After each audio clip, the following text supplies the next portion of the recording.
반갑습니다 여러분. 기독교에는 발칙한 변방의 소리 응급처치의 유튜브 확장판 5성급 설교 오늘 함께하고 계십니다. 역시나 우리에게 은혜로운 말씀, 금사리 같은 말씀 이렇게 하면 또 너무 목사 우상화가 되는 느낌이 있는데 뭐 하시든가. 네 알겠습니다. 준하게 끊을게 남원성 목사님 계시고요. 안녕하세요. 요즘 돈을 많이 벌고 있어가지고 그 차에 보니까 자루에 5만원짜리 가발이 담겨있더라고요. 예. 금손, 마이너스의 손. 털어오셨어요. 예, 인천 송 누나. 안녕하세요. 현금을 바가지로 퍼 닫는다는 소문이 있어요. 예? 집에 수영하고 왜냐면 한 번에 넣어놓으면 국세청에서 들어오니까. 네, 만몬의 자식 우리 저기 송 누님 인사드리고 있습니다. 저는 아이작 스커브고 녹음과 녹화에는 정다운 조사님 소개해주고 계십니다. 오늘은 새 언약을 맺으라. 예. 네, 새 언약 이거 약간 이단 종교 아닙니다. 오늘 아주 중요한 얘기 할 겁니다. 알겠습니다. 중요한 얘기. 언약 좋죠. 옛날에 김정민의 언약식도 있었고요. 슬픈 언약식. 슬픔의 언약식. 이제 자 이 시간 찬송가 듣고 와서 본격적으로 5성급 설교 들어갈게요. 내가 의지하는 예수 나의 사모하는 친구 나의 기도들을 응답하여 주시니 미쁘신 오늘 말씀의 제목은 새 언약을 맺으리라입니다. New Promise. 예. 예레미야서 31장 31절로 34절 우리 송원님께서 읽어 주십시오. 여호와의 말씀이니라. 보라, 날이 이르리니 내가 이스라엘 집과 유다 집에 새 언약을 맺으리라. 이 언약은 내가 그들의 조상들의 손을 잡고 애굽 땅에서 인도하여 내던 날에 맺은 것과 같지 아니할 것은 내가 그들의 남편이 되었어도 그들의 내 언약을 깨뜨렸음이라. 여호와의 말씀이니라. 그러나 그날 후에 내가 이스라엘 집과 맺은 언약은 이러하니 곧 내가 나의 법을 그들의 속에 두며 그들의 마음에 기록하여 나는 그들의 하나님이 되고 그들은 내 백성이 될 것이라. 여호와의 말씀이니라. 그들이 다시는 각기 이웃과 형제를 가리켜 이르기를 너는 여호와를 알라 하지 아니하리니 이는 작은 자로부터 큰 자까지 다 나를 알기 때문이라. 내가 그들의 악행을 사하고 다시는 그 죄를 기억하지 아니하리라. 여호와의 말씀이니라. 네. 제가 옛날에요. 미국에서 유학할 때 제가 공부하던 학교에는 기독교인만 있지 않았어요. 유대인들도 있었어요. 신학교 기독교 학교 아니었어요? 저는 종합대학에 있는 종교학과에서 배웠기 때문에 네. 그 유대인 친구들 중에 저한테 이런 질문을 하는 친구가 있었어요. 나는 기독교인들한테 궁금한 게 많다. 그 중에 하나가 왜 니네는 우리 경전을 들고 다니냐? 니네는 예수 믿는다며. 그러면은 신약 성경만 달랑달랑 들고 다니면 되지. 왜 우리 유대인들의 구약까지 자기들한테 구약이 아니죠? 홀리 스크립처를 왜 들고 다니냐? 왜 기독교인이 유대교 경전 구약을 사용하냐? 여기에 대해서 어떻게 대답할 것인가? 어떻게 대답할까? 아이작. 너네 유대인들은 그러면 유대감이 좋니? 구약과 신약이 무슨 관계가 있는지를 알아야 돼요. 그걸 모르면 거기에 대답을 못해요. 구약과 신약 사이 유대감이 있군요. 구약과 신약이 서로 연결돼 있어요. 예, 구약은 이스라엘에 대한 거고 그리고 유대교에 대한 거죠. 신약은 예수님에 대한 거고 기독교에 대한 거예요. 구약과 기독교가 서로 무슨 관계가 있는가? 그런데 구약에 보면요, 신약이 있습니다. 오늘 그 얘기하려고 그래요. 구약에 신약이 있습니다.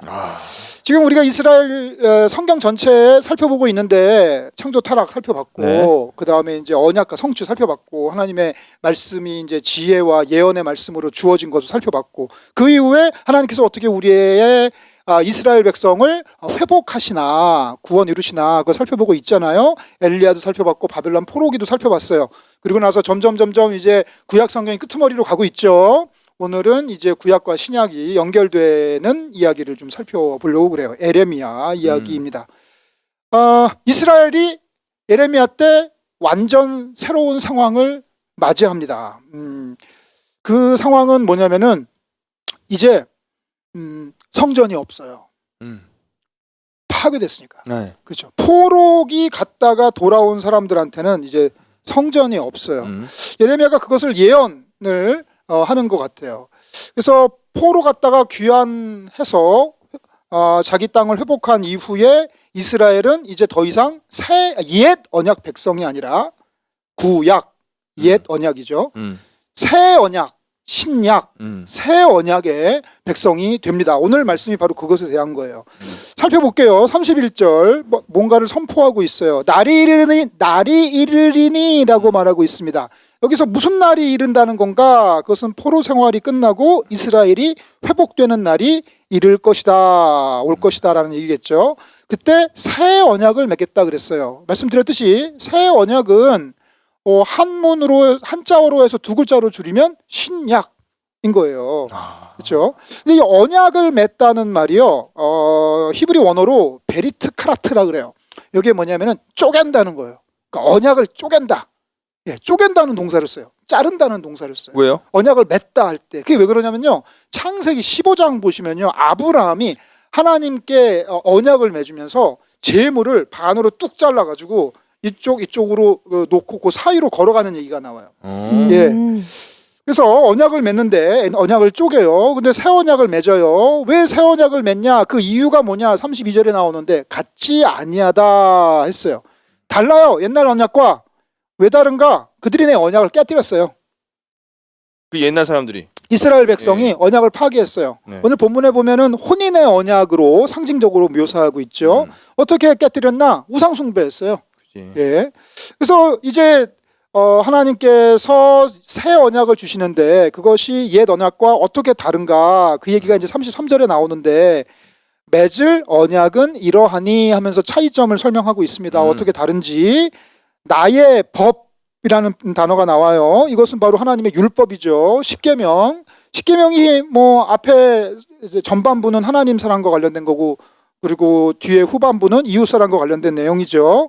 그것을 속에 두어 마음에 기록한다고 말씀하고 있어요. 이게 뭐냐? 율법의 내면화. 율법이 그냥 돌판에 쓰여 있는 거를 눈으로 바라보는 게 아니고 두루마리에 써 있는 거를 그냥 읽는 게 아니라 그걸 내 마음속에 새겨요. 겉에 있던 게 속으로 들어와. 형식으로 존재하던 율법이 이제 내 안에 내체화되고 내용화 된다는 거죠. 왜 그러냐? 사실 생각해 보세요. 이스라엘이 하나님한테 왜 혼나고 망했나? 그들이 외적인 율법, 종교적인 율법을 지키지 않아서 망한 건가? 예배를 안 드렸나? 제사를 안 드렸나? 예물을 안 드렸나? 아닙니다. 겁나 드렸어요. 근데 중요한 건 껍데기만 있었어요. 알맹이가 없었어요. 마음엔 딴 생각 품고 있었던 거잖아요. 그렇죠. 네. 사랑도 없고 정의도 없고 평화도 없었어요. 그렇기 때문에 이들한테 필요한 거는 율법의 내면화예요. 내면화가 안 되었기 때문에 이스라엘 백성이 이렇게 징계를 받은 거죠. 그 내용은 동일해요. 나는 그들의 하나님, 그들은 나의 백성. 이 언약의 내용은 동일합니다. 새 언약과 옛 언약은 내용이 다르지가 않아요. 그렇기 때문에 새 언약은 옛날 구약의 언약을 파기하는 게 아니라 갱신하는 거라고 할 수 있어요. 뭐 전세계약 끝나면은 이제 2년 갱신하죠. 예, 약간 뭐 그런 거라고 볼 수 있나? 월세 5년까지 보증되니까. 예. 34절에 보면은 그 새 언약을 맺은 결과가 나오고 있어요. 거기 보면은 재밌는 표현이 나오는데 알라 하지 아니하니 그랬어요. 알라신 말씀하시는 거예요? 아니요. 구약은 예. 모든 걸 포괄하는 줄 알았어요. 예. 너는 여호와를 알라 하지 아니하리니 그렇게 나왔어요. 이유가 뭐냐? 다 나를 알기 때문이라. 다 알아요. 예. 이게 뭐냐? 내면화의 결과예요. 율법이 항상 형식으로 내 밖에 겉에 있을 때는 계속 그걸 알아야 돼. 근데 그게 내 안에 들어와. 내 안에 성령으로 체화가 돼요. 내 마음판에 기록을 해. 그러면 더 이상 알라 하지 않는다는 거죠. 그래서 결과가 뭐냐면 악행을 사하고 죄를 기억하지 않겠다. 이게 바로 새 언약의 특징이요, 결론이에요. 그게 뭐냐? 죄사함이에요. 죄사함. 그래서 옛 언약에 있어서 중요한 핵심은 하나님께서 주신 자손과 땅에 대한 그 약속이 성취되는 이야기라면 새 언약에 있어서 중요한 핵심은 용서예요. 죄 사함. 요약하면 이겁니다. 하나님은 이스라엘 백성이 외적인 율법만 지키려고 하다가 옛 언약을 어긴 그 죄를 사하시고 율법을 내면화하기 위해서 새 언약을 맺으셨다라고 볼 수 있어요. 그러니까 새 언약이라는 것 자체가 율법을 내면화하라는 게 새 언약. 그렇죠. 율법을 이제 더 이상 돌판에 새기는 게 아니라 마음판에 새기는 거죠. 예. 그것 때문에 그 볼판에 새긴 거가 또 그걸 어기거나 안 어기거나 가지고 사람 판단하고 뭐 이런 형식적인 거 그렇죠. 없고 형식적인 뭐 돌로 쌓아 지은 성전이 이제 없어요. 외적인 어떤 그 종교적인 형식과 매개 그런 것들이 중요해지는 게 아니라 그들의 마음속에 새겨진 하나님의 율법이 중요해지는 시대가 밝은 거예요. 그럴 네네네. 수밖에 없는 게 상황이 달라졌어요. 그렇죠, 그렇죠. 예, 이제 사람들이 이때 애들은 언어도 다 바뀌었어요. 그죠, 교포 2세, 3세 막 그랬거든요. 디아스포라. 열. 예. 그런데 여기서 중요한 포인트는 뭐냐면 이 새 언약이 어떻게 이루어졌냐라는 얘기를 할 거예요. 세 가지로 살펴볼 건데 첫 번째는 심판이에요. 심판은 뭐냐? 철거예요. 철거. 예. 재건축을 하려면요. 철거를 해야 돼요. 네네. 허물어야 새로 지을 수 있어요. 심판을 받아야 새 출발을 할 수 있어요. 이스라엘이 범죄할 때 하나님께서 아유 그래 괜찮아 아유, 그래 괜찮아 하고 하나님이 그 이스라엘의 죄를 용인하거나 묵인하고 그냥 아무렇지도 않게 다루시면서 예수를 보내신 게 아니에요. 이스라엘을 아주 그냥 작사를 내셨어요. 네네네. 예, 징계하셨어요. 심판하셨어요. 심지어 그 징계하면서 이방 민족도 들어 쓰신 걸로, 그렇죠. 악인도 쓰신 걸로 알고 그렇죠. 있죠. 예. 포로로 보내셨어요. 그리고 나중에 다시 회복시키셨죠. 우리 기독교 신앙에서 이게 되게 정말 부족해요. 값싼 회개, 값싼 죄사함. 예. 자기가 이 죄라는 건 관계성이에요. 나의 죄 때문에 누군가가 피해를 당했거든요. 희생자가 있거든요. 네. 그 사람에 대한 사죄나 보상이나 이거 화해나 용서 없이 그냥 값싼 회개가 이루어지는 거죠. 옛 사람을 허물어야 새 사람을 입을 수 있어요. 이거 신약에 나오는 얘기들은 많이 비슷한데. 지금 점점점 그 얘기를 넘어가고 네. 있는 거예요. 어떤 아이가 놀이터에 모래놀이를 해요. 집에서 컵을 하나, 머그컵을 하나 들고 나와서 그걸로 막 모래놀이를 했어요. 근데 엄마가 들어와라 그러니까 막 컵을 들고 들어왔는데 엄마가 너 좋아하는 우유 줄게 그러는데 그 아이가 그 모래가 덕지덕지 묻어 있고 심지어 안에 모래가 담겨 있는 그 컵을 딱 내밀면서 우유 주세요 그러면 어느 부모가 거기다가 우유를 부어주겠어요. 첫 번째는 뭐냐면 컵을 새로 깨끗이 씻든가 아니면 그 컵을 사용하지 않고 새 컵을 쓰든가 그래야 거기에 깨끗한 우유를 부어주겠죠. 근데 우리는 항상 하나님께 그 컵을 깨끗이 씻거나 아니면 다른 컵을 사용하는 걸 거부한 채 그냥 그대로 죄덩어리 그대로 모래가 식감이 좋나요? 어떻게 애들이 그대로 같이 먹으면 좋나? 네, 계속 하나님한테 은혜 달라고 축복 달라고 하는 거죠. 버릴 건 버려야 돼요. 할렐루야. 옛 습관, 편견, 생활 방식을 버리지 않은 채 하나님께 받을 수 있는 은혜는 없어요. 예, 어떻게 버릴 수 있나 잘못을 인정하고 회개해야 되죠. 이게 이제 새 언약을 받기 위해서 첫 번째 해야 되는. 근데 자기가 뭘 잘못했는지 심판입니다. 몰라요.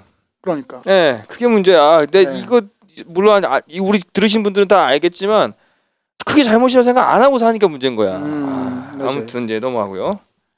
하나님께서 이렇게 심판과 징계만 하고 끝나시는 분이 아니에요. 그 다음에 하나님께서 용서해 주세요. 두 번째가 용서예요. 회개하고 죄사함을 받아야 돼요. 그건 예수 그리스도로 가능해요. 왜 여기서 갑자기 예레미야 얘기하다가 예수 그리스도 얘기로 확 넘어가나 이렇게 생각하실 것 같은데 송원님 히브리서 9장 5절 부탁드립니다.